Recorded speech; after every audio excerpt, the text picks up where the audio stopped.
So, welcome again to the new lecture of the course, Properties of Materials. So, let us just briefly first recap what we did in the last lecture. So, in the last lecture we looked at the inelastic behavior in detail. So, essentially when you do inelasticity generally occurs when a strain does not follow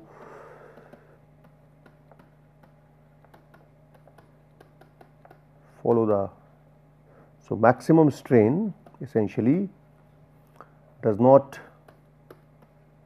appear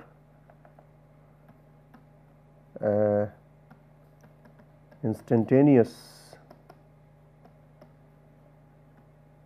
with maximum stress.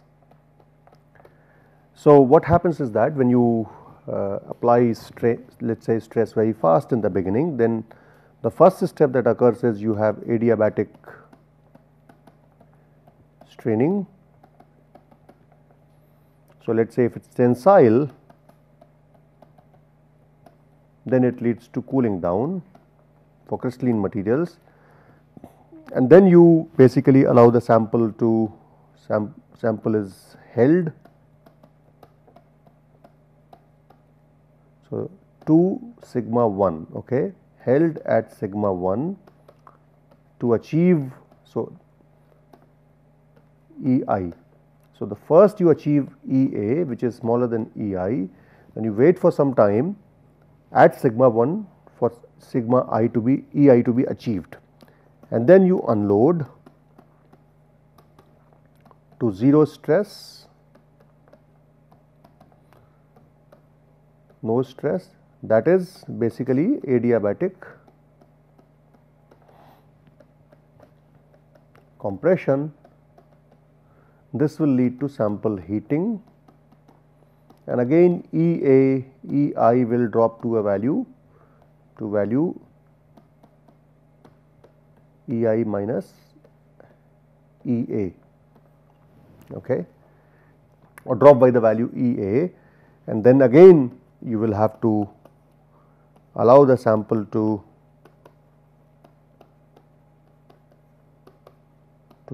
be held at sigma is equal to 0 for 0 strain to appear, sample to become unstrained. Okay. So, basically this is the process which gives rise to a hysteresis. So, what we see is that this kind of hysteresis in ideal world you will see something like this.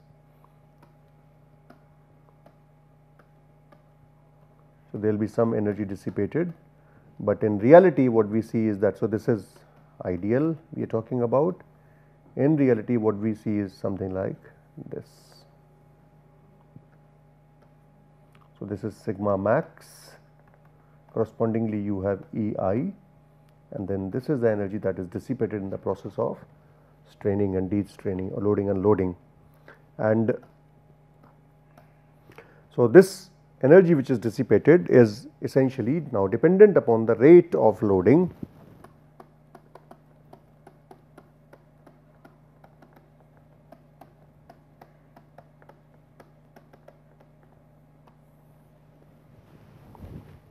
Dependent upon the rate of loading and unloading, the energy dissipated shows a behavior which is something like this. So, when you plot energy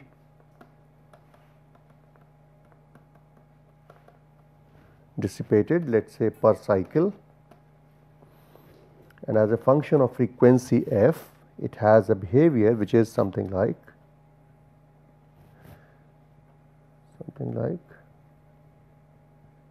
this. Okay. So, let us say we take different regimes F1, let us say F2, this is F3, F4 and this is F5. So, at very low frequency, when you strain the sample at very low frequency, what might happen is that the sample will achieve the requisite strain in an isothermal manner. because sample has sufficient time to equilibrate with the surroundings. So, you are achieving sigma 1 and EI. Okay. So, this is EI. Now, when you go to this particular region, let us say, and when you again plot this at slightly higher frequency. So, at slightly higher frequency, what might happen is that your loading rate is faster. So, as a result, strain is not able to keep up with the stress. So, as a result, you will obtain certain amount of hysteresis and you will reach this strain. Okay. When you go to very high values of frequency, very higher values of frequency, then you might reach a state which is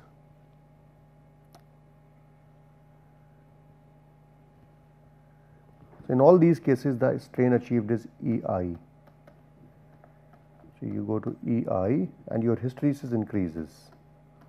So, this leads to maximum energy. Now, when you go to even higher frequencies, then what happens is that you are not letting the sample to equilibrate at the rate you would like to. So, basically what will happen is that your initial cycle will take you to a strain, it will go to a little bit higher strain and then it will come down. So, your hysteresis will be something like this. So, let me just redraw this plot.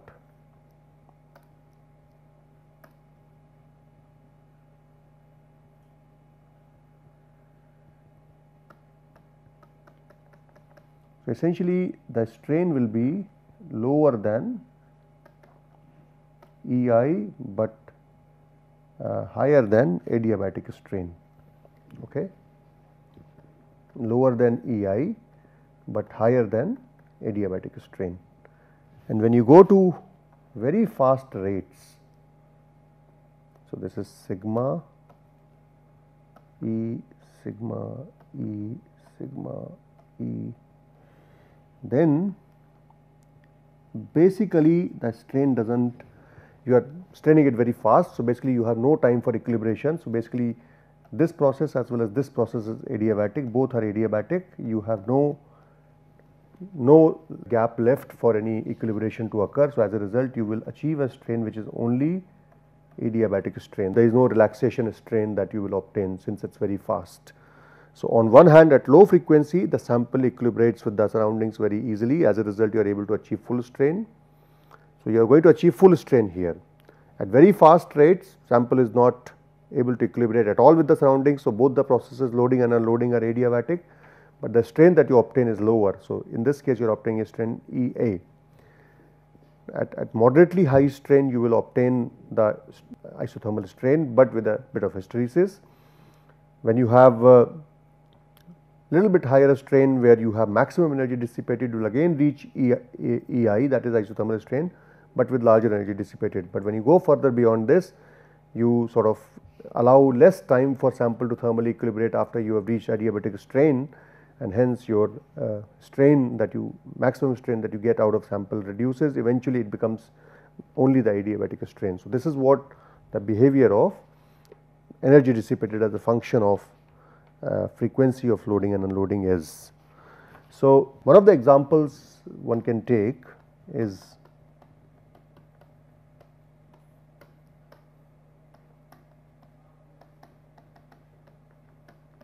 straining of iron carbon alloy or steel, let us say. Now, steel, as we know, it has a BCC structure. So, if I make the structure of steel something like this,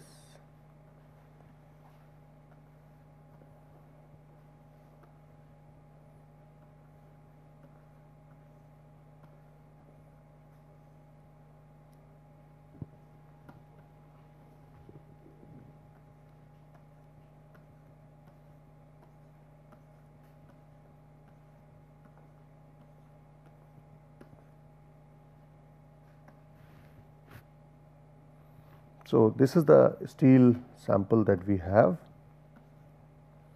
When you apply stress, let us say along this axis, we also have a small carbon atom sitting at certain locations. Okay. Now, when you apply strain, so this is carbon atom and this is iron atom.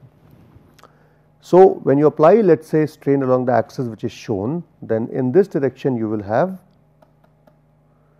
Poisson's contraction. Okay. So, which means this can only elongate in this. So, let us say if this is z axis, you can only elongate along z axis if you are able to move this carbon atom out of the way to another position along the z axis, so that it has a space to go to a place, empty place along z axis, but at the same time it also allows the other direction to contract, otherwise it will not happen because the carbon atom is quite big as compared to the space that is available. So, essentially what happens is that this is again a function of loading rate. So, this carbon atom will have to be jumped to another position, interstitial position, let us say this position, when you do the straining, and that is dependent upon the rate of loading. So, if you do very slow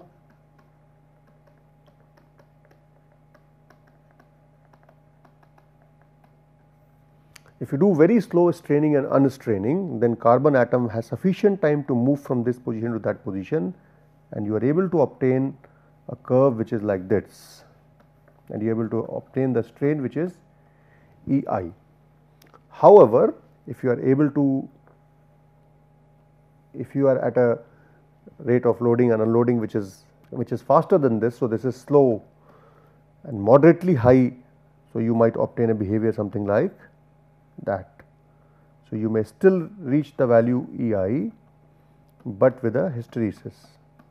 You can say this is moderately high rate of straining, because then you have to wait for carbon atom to move to this position before you completely achieve the isothermal strain. So, that will require for some time. So, as a result, the strain will lag the stress, and of course, when you go to higher rates, then at higher rates what will happen is that at even higher rates you will eventually have this kind of behavior where you may end up with a strain which is EA, because you have no time for this carbon atom to jump to this position. So, you will obtain only adiabatic strain, not the. So, this is what happens in alloys in which you have various. So, iron carbon alloys is interstitial carbon is interstitial impurity, but this can happen in other systems as well. So, systems which can show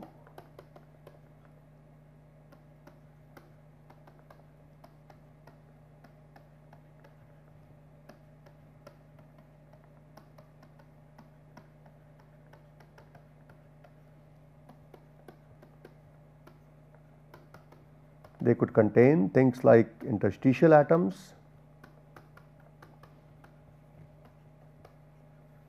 it could be also substitutional atoms,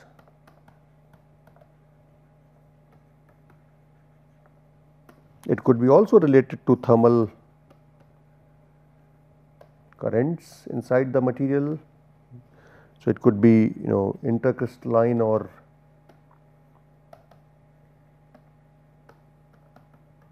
transcrystalline currents. Basically what it means is that if you have a polycrystalline structure, then since different orientations are there, different grains are deformed differently,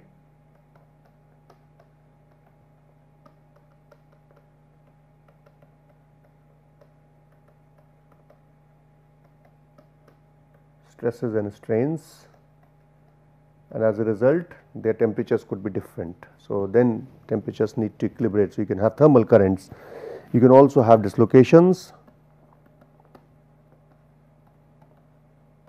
which can move. So, dislocation motion, and you can have grain boundary effects.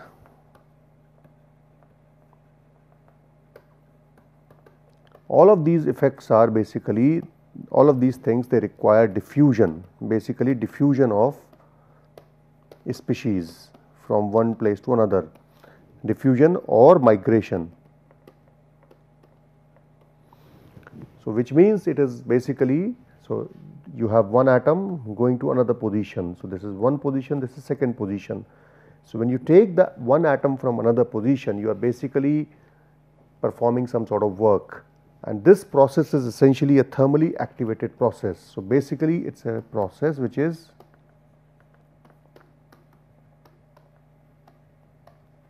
thermally activated, and it is well represented by Arrhenius behavior. So, you go from one to another place.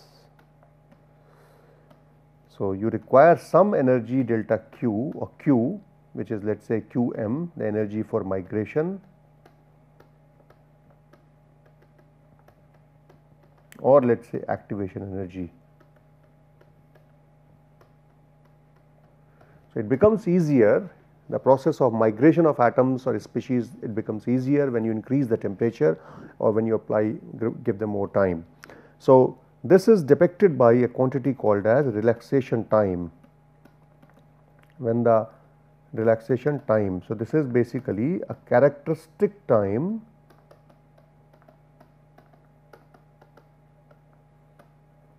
of a particular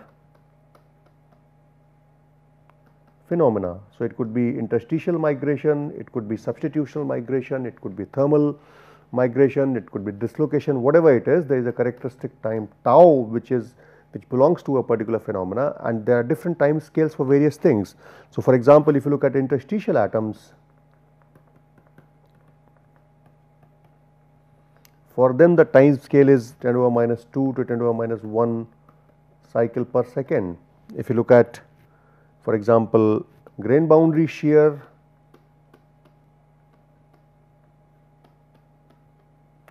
that operates at a time which is 10 to the minus 8 cycles per second.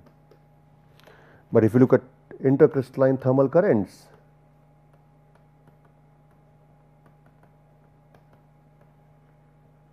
because of temperature differences, they work at a time scale of 10 to the power 5 cycles per second. So, these have different time scales. Okay. So, relaxation time is a quantity which is basically the average time that is needed to go from one state to another state for a given process of diffusion or for a given phenomena, and this relaxation time tau is given as tau naught into exponential of Q divided by kBT. So, Q here is activation energy, T is the temperature, and tau naught you can say is the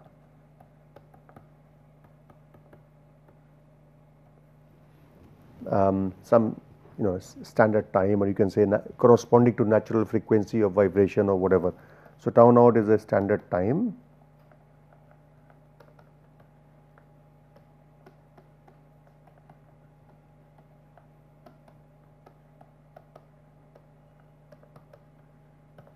natural frequency of vibration of a particular species. All right. So, you can see that as Q increases, tau will increase, as temperature increases, tau will decrease. Q increases means the activation energy goes up, which means the process is difficult. So, for an interstitial atom the Q will be lower, but for a substitutional atom the Q will be higher. So, Q is low for interstitial, but high for substitutional. This is because interstitial atoms are smaller, they do not need to dilate the lattice as much as a substitutional atom would have to. As a result, you will require higher time, you will have to operate at lower frequency for, so if you do the frequency transform, this will be f naught exponential of minus q by kT. Okay. So, essentially you will have to operate at lower frequencies for bigger atoms. Similarly, when you increase the temperature, the tau decreases because temperature will increase the mobility, and hence your atoms will be diffusing faster at higher temperatures. So, this is basically the phenomena of relaxation that occurs in the materials showing with regard to end elasticity. Now, the next thing in this inelastic, since you have energy dissipated, you can define a term which is called as damping capacity, and this damping capacity is basically corresponds to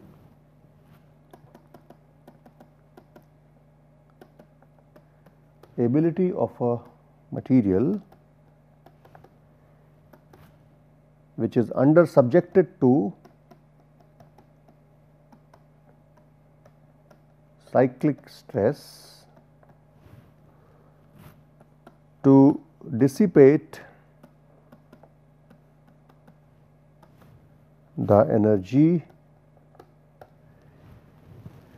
and this happens via mechanism. So, mechanisms could be, for example, internal friction.